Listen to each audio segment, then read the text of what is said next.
Buenas tardes o, bueno, no, saludos muchachos, porque no sé si van a ser tardes, noches, mañanas, pero en todo caso un cordial saludo para todos muchachos y vamos a ver, voy a repasar, digamos, las generalidades sobre la sangre, ¿ya? Entonces aquí, pues, como para comenzar, les doy un panorama, pues, de unas películas, pues, no muy relacionadas con sangre, pero sí muy ricas, de Entrevista con el vampiro, ¿cierto? Y otra de Drácula, el amor nunca muere, que se las recomiendo, pues, para que se las vean. Pero, bueno, a eso no vinimos a mirar lo de la fisiología de la sangre. Entonces, sigamos. ¿Listo? Bueno, en cuanto a la fisiología de la sangre, vamos a ver sus funciones, la composición, o sea, qué es el plasma, los eritrocitos, unas generalidades sobre la hemoglobina y vamos a ver algo muy sencillo sobre la eritropoyesis.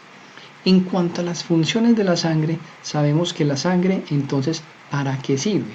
Pues para transportar oxígeno y nutrientes, es lo primero que decimos, ¿cierto? Entonces, muy bien, es muy importante para el transporte de gases respiratorios, oxígeno y CO2, pero también para transportar nutrientes, o sea, los macronutrientes que conocemos, o sea, proteínas, carbohidratos, también sirve para transportar grasa, ¿cierto? Pero también transporta otras cosas como metabolitos, resultados pues del metabolismo, también productos de desecho, hormonas, es importante pues las hormonas, el transporte endocrino pues se hace por sangre, ¿cierto? Y también enzimas y muchas otras cosas como medicamentos puede ser, ¿cierto? De las funciones de la sangre, yo creo que de las más importantes es transportar, el transporte. Perfecto. Muy importante porque nos dicen también que es muy importante para regular las hormonas, ¿cierto? Entonces las hormonas se regulan hormonalmente. Las hormonas se regulan hormonalmente, no. Las hormonas se regulan por medio de la sangre, claro, o sea, las hormonas se vierten en sangre, viajan en sangre y entonces es muy importante para su propia regulación, esa contrarregulación negativa o esa contrarregulación, bueno, positiva no, pero sí esa contrarregulación negativa que existe de las hormonas, se lleva a cabo por la sangre, ¿cierto? Y muy importante porque también nos ayuda al control de la temperatura. Cuando estamos haciendo ejercicio, por ejemplo, la sangre va a la piel, se enfría para enfriar los órganos internos, enfriar los músculos, ¿cierto? Para que no nos dé y para prevenir un golpe de calor. De hecho, somos de los animales en la Tierra, pues el ser humano, de los animales que hace una muy buena termorregulación. Eso se debe a la sangre, pues al sistema de sudoración. Y también algunos dicen que claro, que como protección nos sirve por la hemostasia, o sea, por la agregación plaquetaria, por la coagulación y también por la inmunidad. En la sangre están los glóbulos blancos y los glóbulos blancos llegan a todas partes para protegerlos. Está muy bien. Y cuando hablamos de homeostasis, la homeostasis también de la sangre o del cuerpo humano es muy importante porque se lleva pues a través de ciertos procesos o se lleva en la sangre. Listo. Bueno, entonces mantenimiento del medio interno. Muy importante algo que vemos aquí, ¿cierto? Se los voy a señalar la palabra que queremos o que quiero que entiendan es la palabra volemia. Volemia es el volumen de sangre que circula dentro de los vasos sanguíneos o el total de sangre que tenemos en el cuerpo.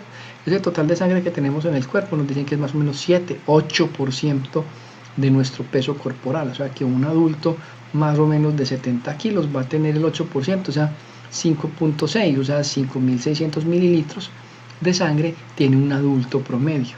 O sea, uno a veces lo dice, antes otros libros dicen que 4.900, otros un poquito más, y a veces vamos a ver que siempre nos van a decir que tiene alrededor de 5 litros de sangre tenemos pues circulando en nuestro cuerpo. Entonces no se les olvide, es el concepto de volemia, cuánta sangre circulante en total tenemos en nuestro cuerpo. Muy importante aquí entonces, vamos a ver en general la composición de la sangre. Entonces la sangre en su composición vamos a ver que tiene una parte líquida y digamos que también tiene un componente sólido muy importante. Ese componente líquido que tenemos se llama, pues aquí lo vemos escrito, es el plasma, ¿cierto? Ese plasma es lo que es su componente líquido.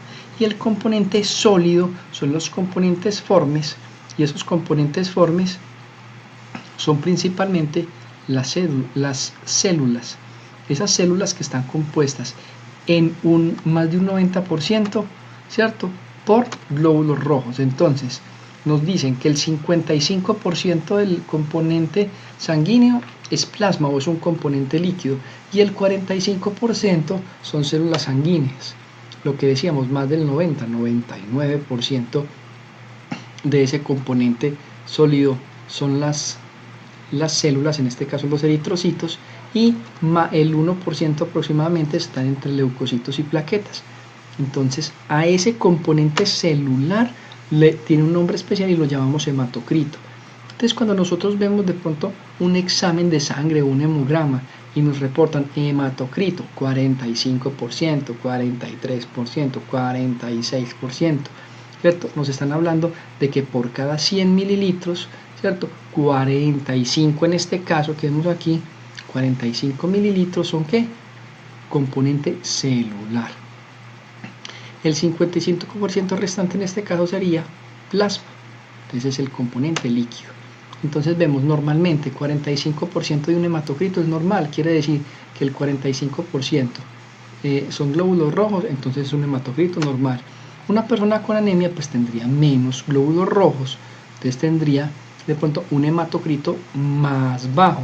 Lo consideramos anemia o falta de glóbulos rojos cuando ese hematocrito es por debajo de 40. Y cuando está por encima del 50% ese hematocrito, entonces podemos decir que lo llamamos policitemia. La policitemia lo podemos encontrar normalmente en personas que viven en grandes alturas. Como compensación se tiene más glóbulos rojos para más transporte de oxígeno, o también personas que tienen enfermedades pulmonares. Como el paciente no está oxigenando bien, de pronto nuestro organismo compensa para esto, digamos, produciendo más glóbulos rojos. Veremos eso un poquito más adelante. Entonces no se nos olvide, hematocrito normal 45%. Un paciente que tiene menos glóbulos rojos en sangre, o sea, que tenga una anemia, tiene menos de 40%, y alguien que tenga una policitemia tiene más del 50% de glóbulos rojos. Perdón. Sigamos acá. Entonces nos dice, el plasma, que es la parte líquida, se compone principalmente de lo siguiente. 1. Decimos que se compone de agua en un 91%. Claro, es el componente líquido. Pero también tenemos solutos. Esos solutos son en un 1.5 o 1%, otros dicen 2%, los llamamos solutos no proteicos. Esos solutos no proteicos serían glucosa, lípidos, vitaminas, hormonas, cualquier sustancia que podamos buscar en sangre, y electrolitos como sodio, cloro, potasio en menor medida, magnesio en menor medida, bicarbonato, ¿sí?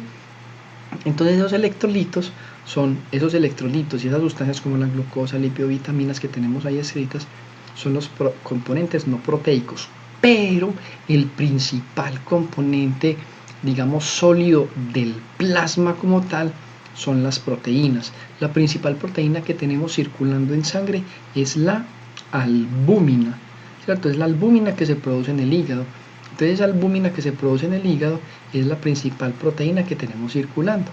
Y como habíamos dicho en clases pasadas y como habíamos dicho en módulos pasados, esas proteínas, que son el 7%, ¿cierto?, de esa composición plasmática, son las que nos dan la presión coloidosmótica o la presión oncótica, pues para que lo recuerden y revisen el tema, que es muy relevante. Listo, entonces el principal soluto del plasma son las proteínas. Incluso siempre preguntamos, de pronto en el examen, o preguntamos en algunas partes, ¿qué es el suero? Entonces nosotros inmediatamente podemos responder, el suero es cuando al plasma le extraemos las proteínas, o sea, esa agua que queda y esos solutos no proteicos es lo que se compone el suero sanguíneo. Entonces una cosa es el plasma y otra cosa es el suero. Plasma con proteínas, suero sin proteínas. ¿Listo? Sigamos, otras proteínas importantes, no solamente es la albúmina, sino también acuérdense las gamma-globulinas o las globulinas, que son lo que nosotros llamamos los anticuerpos también, que son las que nos sirven para la defensa.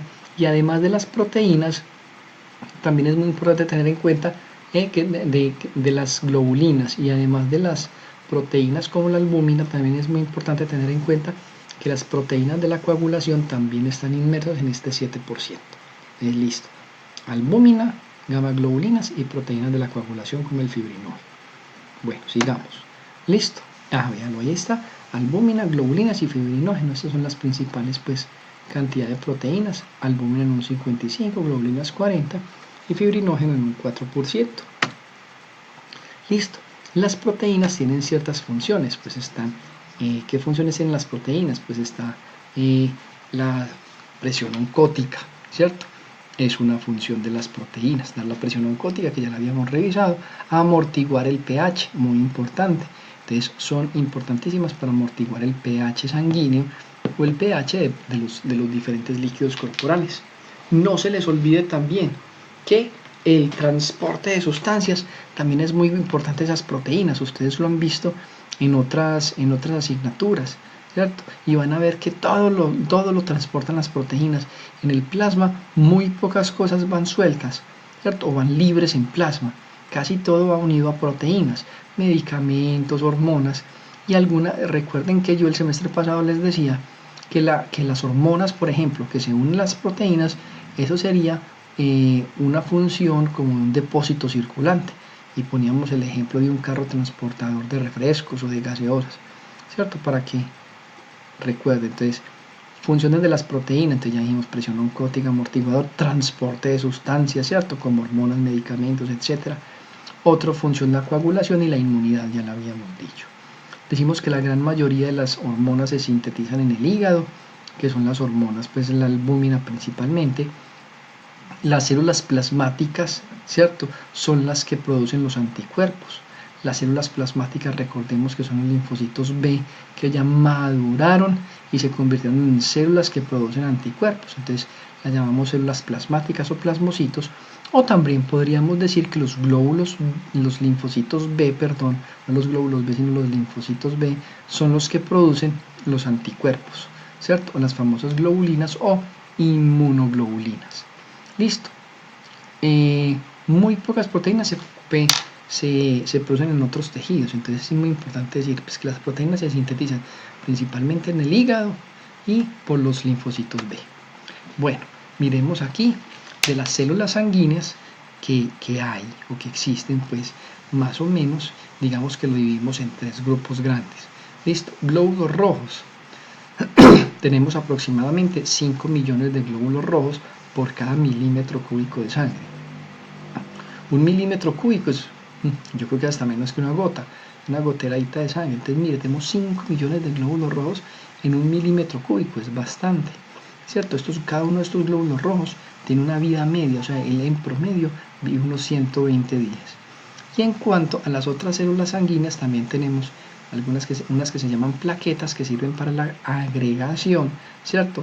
Que esas plaquetas no son células propiamente dichas, que no las habíamos nombrado hasta ahora, sino que esas plaquetas, podemos decir que estas plaquetas las llamamos trombocitos porque forman los trombos, y además se derivan de una célula grandotota, muy grande, de gran tamaño, que la llamamos megacariocito, ¿cierto? Entonces ese megacariocito se fragmenta y produce las plaquetas. Las plaquetas en realidad son fragmentos celulares. Y por último, veamos entonces que también tenemos los glóbulos blancos o los famosos leucocitos. Esos leucocitos pues, son los que llamamos nosotros las células de la defensa. Bueno, entonces yo creo que en este resumen de estos 13, 14 minutos, con ese tenemos. Vuélvanlo a ver, repásenlo, repasen el tema del texto indicado y bueno, no les grabaré más cosas para que sigamos repasando. Grabaremos algo entonces sobre la coagulación y grabaremos pues sobre la hematopoiesis. Entonces nos veremos pues en otro video. Que les vaya muy bien. Muchas gracias. Vea que muchas gracias y sigo aquí. Bueno, no, espérese pues. Chan. No, vamos aquí.